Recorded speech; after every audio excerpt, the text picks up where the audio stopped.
Hello!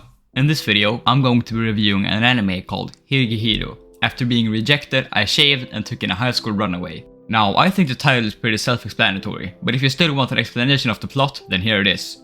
The show is about an office worker named Yoshida. He just got rejected from his crush, and on his way home after a night of drinking, he stumbles upon a girl named Sayu. Sayu, as it turns out, has run away from home and offers him sexual favors in order for her to stay at his place. Yoshida refuses to have sex with her and allows her to stay at his house anyway, and as the story progresses, we get to see more and more of Sayu's past and why she ran away. Now, this video does contain some mild spoilers, so if this series sounds interesting to you and you don't want to get spoiled, then you can skip to this timestamp.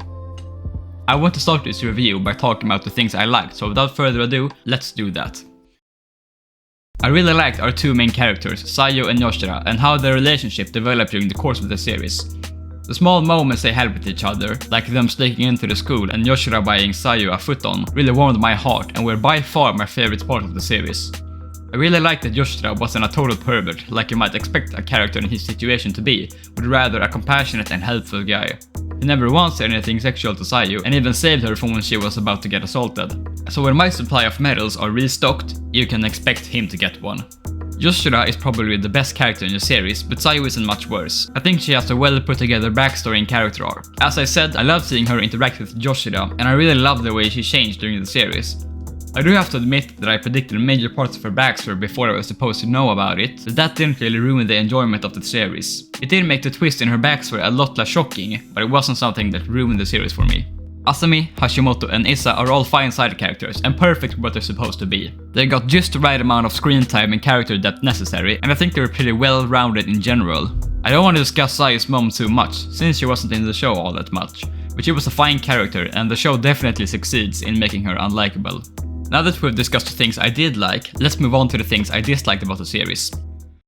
First of all, I want to talk about the romance in the series. Not about the slight romantic tension between Yoshida and Sayu, but rather about the romance between Yoshida, Mashima and Goto. While I think Mashima's feelings for Yoshida were somewhat pointless, I could still see how it contributed to the story. The fact that she had feelings for Yoshida probably played a part in why she helped him and Sayu so much, though I think that could also be explained from her just being a good person. What can't be excused, however, is Goto lying about her feelings and actually liking Yoshida back. Why would they bother having a scene where she gathers up the courage to say that she lied about not liking him, only for their relationship to not go anywhere? I think Goto's character should have stayed as the girl who rejected Yoshida and his boss, but feel free to disagree and tell me why in the comments. One quick nitpick I have to share before moving on to my last point is that I think it's unreasonable for the series to have taken place in a time span of 6 months. I feel like there should have been a lot more plot than 13 episodes if the story took place over such a long period of time.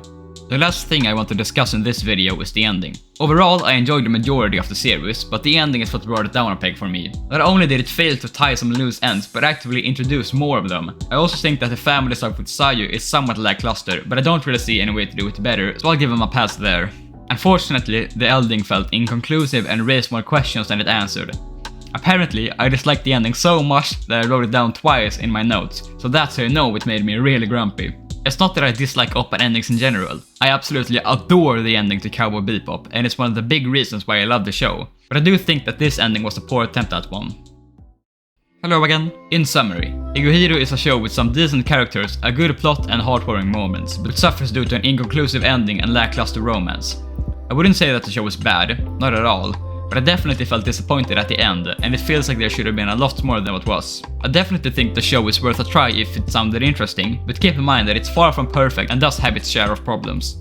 When I finished the anime, I had a lot of bitter feelings about it, but now that I've given it more time to sink in, I think it's a pretty strong 7 out of 10 as opposed to the mediocrity I thought it was when finishing it. But yeah, that's all I want to say in this video. There are a couple more things I feel like I could talk about, but that about sums up my thoughts. If you like this video, then please leave a like and subscribe. It would help me out a lot and push the channel even closer to the milestone of 100 subscribers. May the Holy Spirit watch over you, and I'll see you in the next video. Bye!